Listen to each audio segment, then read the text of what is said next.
Le député de l'émigration, Noureddine Belmeda, appelle à la réouverture ne serait-ce que partielle des frontières pour permettre le retour au pays aux Algériens, et donne des exemples de cas jugés urgents.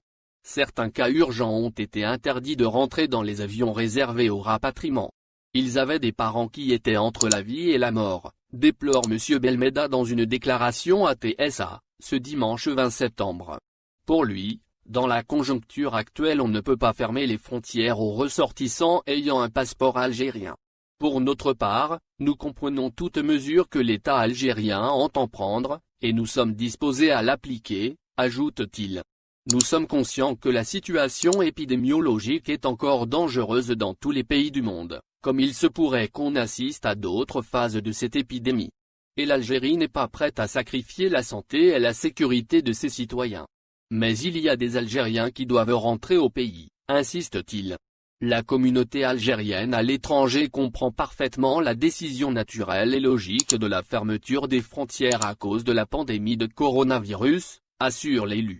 Cette décision est la plus idoine et la plus rapide pour protéger les Algériens de cette épidémie, soutient-il, en rappelant que l'Algérie a déployé des efforts comme aucun autre pays, ça il ne faut pas le nier, en procédant au rapatriement de 32 000 de ses ressortissants qui étaient bloqués à l'étranger. Ces derniers ont été pris en charge, et il y en a même parmi eux qui ont été rapatriés gratuitement, pour être pris en charge dans de grands hôtels, poursuit-il. M. Belmeda égrène quelques cas qui, selon lui, nécessitent une prise en charge urgente. Je connais des familles dont les enfants devaient passer le baccalauréat dont ils ont été privés. D'autres devaient envoyer des médicaments pour leurs parents qui en dépendent. Certains, au moment où on les a appelés pour embarquer, ont eu un contretemps qui les a contraints à changer de numéro de téléphone et se sont retrouvés sans la moindre information.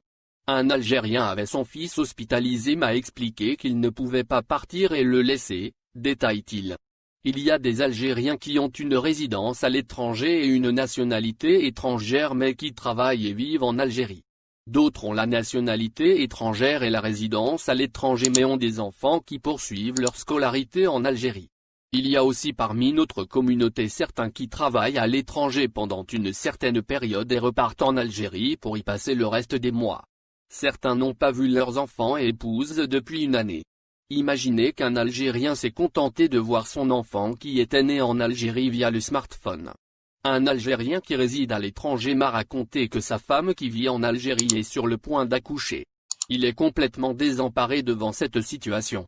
Nous souhaitons que ces cas humanitaires soient pris en charge par l'État algérien, détaille encore M. Belmeda. En sa qualité de député de l'émigration, Noureddine Belmeda a adressé des courriers aux hautes autorités du pays sur la réouverture des frontières, tout en soulignant qu'elles sont souveraines de prendre les mesures qu'elles jugent idoines. Selon lui, certains membres de la communauté algérienne sont prêts à payer de leur argent les frais d'hôtel de leur hébergement en Algérie, dans le cadre de la quarantaine. La communauté algérienne n'exige rien et se montre compréhensive aux mesures prises, assure Belmeda. Le député de l'émigration fait part de quelques obstacles d'ordre bureautique qui compliquent la prise en charge des Algériens bloqués à l'étranger. Il déplore que le rôle des consulats algériens à l'étranger soit complètement occulté, bien qu'ils soient, selon lui, les mieux placés pour assurer cette tâche. Les consulats ont pratiquement les poings liés et ne peuvent même pas changer les noms sur les listes qui venaient d'Alger. Malgré cela, on peut dire que la plupart des ressortissants algériens ont été rapatriés, souligne Belmeda. Le député évoque aussi des retards liés à la mise en place des protocoles sanitaires.